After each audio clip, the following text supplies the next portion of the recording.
عمر ہے. عزیزم احمد وحید اختر کے متعلق بھی لکھ دیا گیا تھا، فیصلہ ہو چکا تھا کہ اس کی عمر تقریباً 38 سال ہوگی. 38 سال کے بعد اس نے دنیا فانی کو چھوڑ کر چلا جانا ہے. جس طرح ابو ہریرہ رضی اللہ تعالیٰ عنہ کی میں روایت پیش کر رہا تھا،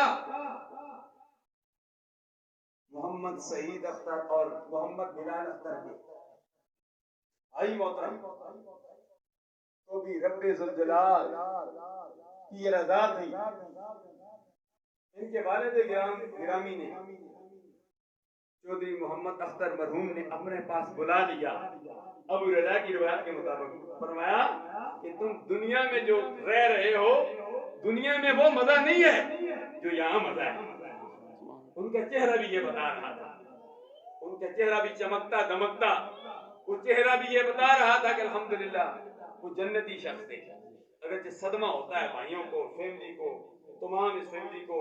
ان کے چچا حضرت صاحب پیچھے بیٹھے ہوئے ہیں، اللہ تبارک و تعالیٰ ان کو صحت کاملہ عاجلہ عطا فرمائے. باقی بھی بزرگ موجود ہیں، اللہ بزرگوں کا سایہ تعدیل قائم دائم رکھے. ابھی تھوڑی دیر بعد ہو سکتا ہے حاجی محمد رفیق کوثر صاحب بھی تشریف لے ہیں، وہ بھی بیمار ہیں، اللہ ان کو بھی صحت کاملہ